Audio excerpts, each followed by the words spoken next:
భారీ అంచనాల నడుమ ఆగస్టు లాస్ట్ వీకెండ్ లో మంచి సోలో రిలీజ్ ను సొంతం చేసుకున్న నేచురల్ స్టార్ నాని నటించిన లేటెస్ట్ మూవీ సరిపోదా శనివారం బాక్సాఫీస్ దగ్గర మంచి టాక్ ను ఓపెనింగ్ షో నుండే సొంతం చేసుకోగా కలెక్షన్ల పరంగా ఇక కుమ్మేస్తుంది అని అందరూ అనుకున్నారు. బుకింగ్స్ మంచి ట్రెండ్ ను కొనసాగించిన ఓవరాల్ గా మొదటి రోజు కన్నా ముందు అడ్వాన్స్ బుకింగ్ వీక్ గా ఉన్న ఓవరాల్ గా మొదటి రోజు పర్వాలేదనిపించే బుకింగ్స్ తో జోరు చూపించింది. కానీ సినిమాకి వచ్చిన టాక్ కి ఇంకా బెటర్ గా జోరు చూపించాల్సి ఉండాల్సింది. మొత్తం మీద నైజాం ఏరియాలో మొదటి రోజు సినిమాకు బిగ్ సోలో రిలీజ్ దొరికినా కూడా కలెక్షన్ల పరంగా మరీ అంచనాలనైతే మించిపోలేకపోయింది ఈ సినిమా. వర్కింగ్ డే ఇంపాక్ట్ కొద్దిగా ఉండటం, నైట్ షోలకు వర్షాలు కొద్దిగా ఇబ్బంది పెట్టడం వలన కలెక్షన్స్ కొంచెం తగ్గాయి.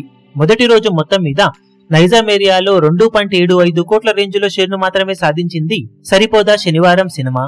నాని నటించిన లాస్ట్ ఇయర్ మూవీస్ దసరా 6.78 కోట్ల షేర్ అందుకుంటే హాయ్ నాన్న మూవీ 1.64 కోట్ల దాకా షేర్ ను సాధించింది. వాటితో పోల్చితే సోలో రిలీజ్ ను సొంతం చేసుకున్న సరిపోదా శనివారం మరీ దసరా రేంజ్ లో కాకపోయినా కానీ మినిమం 3 నుండి 4 కోట్ల రేంజ్ లో షేర్ అందుకుంటుంది అనుకున్న అంచనాలను అందుకోలేకపోయింది. ఇక ఈ ఇయర్ వచ్చిన మీడియం రేంజ్ మూవీస్ ను గమనిస్తే హనుమాన్ మూవీ ఫస్ట్ డే 3.66 కోట్ల షేర్ ను నైజాం లో సొంతం చేసుకుంటే టిల్లు స్క్వేర్ మూవీ 4.35 కోట్ల షేర్ అందుకుంది. అట్టర్ ఫ్లాప్ రిజల్ట్ ను సొంతం చేసుకున్న ఫ్యామిలీ స్టార్ 1.78 కోట్ల షేర్ ను, డబుల్ స్మార్ట్ 2.49 కోట్ల రేంజ్ లో షేర్ అందుకోగా వీటితో పోల్చితే చాలా బెటర్ రెస్పాన్స్ ను సొంతం చేసుకున్న సరిపోదా శనివారం ఇంకా బెటర్ గా ఓపెన్ అవ్వాల్సింది. అయినా కానీ మొదటి రోజు వర్కింగ్ డే ఇంపాక్ట్ అలాగే వర్షాల వలన కొద్దిగా ఇంపాక్ట్ కలగడంతో కలెక్షన్ల పరంగా కొంచెం స్లో అయినా కానీ లాంగ్ ఎక్స్టెండెడ్ వీకెండ్ అవ్వడంతో బాక్సాఫీస్ దగ్గర సినిమా జోరు చూపించడానికి అవకాశం ఎంతైనా ఉంది.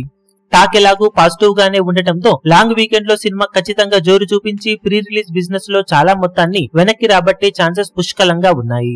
ఈ వీడియో మీకు నచ్చినట్లయితే లైక్ చేయండి, షేర్ చేయండి, ఛానల్ ను సబ్స్క్రైబ్ చేయడం మాత్రం మరవకండి. ఏ చిన్న అప్డేట్ ను మిస్ అవ్వకూడదు అనుకుంటే బెల్ ఐకాన్ ను ప్రెస్ చేయండి.